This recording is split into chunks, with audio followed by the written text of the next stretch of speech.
নমস্কার, মানি মেকিং মাইলেজে যাত্রা আজকে আবার আমরা শুরু করছি 5 সেপ্টেম্বরে নিফটির অ্যানালিসিস দিয়ে। নিফটি আজকে যাত্রা শুরু করেছে প্রায় 250 পয়েন্ট অ্যাভাবের গ্যাপ আপ দিয়ে। এই গ্যাপ আপের কারণ হিসেবে এসেছে জিএসটি।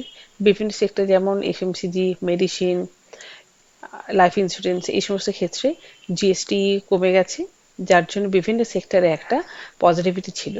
সেই পজিটিভিটিটাকেই ডিসকাউন্ট করার জন্য আমাদের মার্কেট আজকে গ্যাপ আপ ওপেন দিয়ে যাত্রা শুরু করে, কিন্তু সেই লেভেল থেকেই এফআইআরদের হিউজ সেলিং বা প্রফিট বুকিং আমরা দেখতে পাই, যার ফলে নিফটি স্লাইডও করে যায়। নিফটি আজকে ক্লোজ হয়েছে 24,740-এর আশেপাশে।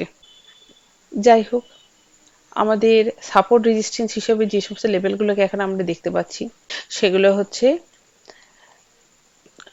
24,700 থেকে 24,760। এই লেভেলটাতে নিফটি আমাদের মতে নো ট্রেড জোনের মধ্যে থাকবে। যতক্ষণ নিফটি এই লেভেলটার মধ্যে থাকছে ততক্ষণ আমরা কোনো ট্রেড নেওয়ার চেষ্টা করব না। বাই চান্স নিফটি যদি 760 ব্রেক করে, সেই ক্ষেত্রে নিফটির পরবর্তীকালে টার্গেট হতে পারে 800 এবং 850। আর বাই চান্স যদি নিফটি 700 লেভেলটাকে ব্রেক করে নিচের দিকে, সেই ক্ষেত্রে কিন্তু আমাদের টার্গেট বেরিয়ে আসতে পারে 650, 600 ইত্যাদি। যেহেতু কালকে মার্কেটের কোনো এক্সটার্নাল নিউজ সেরকম নেই, আর ইন্ডিয়া ভিক্সও মোটামুটি কাম অ্যান্ড কুল, তো আমরা কালকে হয়তো নিফটির মধ্যে একটা ছোট ইনসাইড ক্যান্ডেল দেখতে পেতে পারি।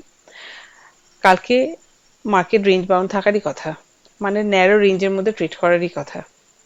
যাই হোক, নিফটি আজকে আমাদের এইটুকুই। আমরা আগামীকাল যে যে স্টকগুলোতে কাজ করেছিলাম তার মধ্যে ছিল, প্রথম স্টক ছিল নাইকা। নাইকাতে সেই প্রবলেম দেখা দিয়েছিল, নাইকা আমাদের এন্ট্রি হওয়ার আগেই টার্গেট অ্যাচিভ করে যায়, যার ফলে আমরা নাইকাতে কোনো কাজ করতে পারিনি। কিন্তু নাইকা আমরা যদি একটু সাহস করে 244 লেভেল সেল করতাম, তাহলে আমরা ভালো একটা প্রফিটের মুখ দেখতে পারতাম। কিন্তু যেহেতু নিফটি আজকে আমাদের 24,950-এর ওপরে গিয়ে ওপেন হয়েছে, সেই জন্য সেল করারও, যে কোনো স্টকে সেল করারও খুব একটা ভরসা আমরা দেখতে পাইনি। যাই হোক, আমার দ্বিতীয় স্টক ছিল লক্ষ্মী অর্গানিক। লক্ষ্মী অর্গানিকে আমাদের এন্ট্রিটা হয়ে গেছে, আমরা স্টকটাকে এখন হোল্ড করছি।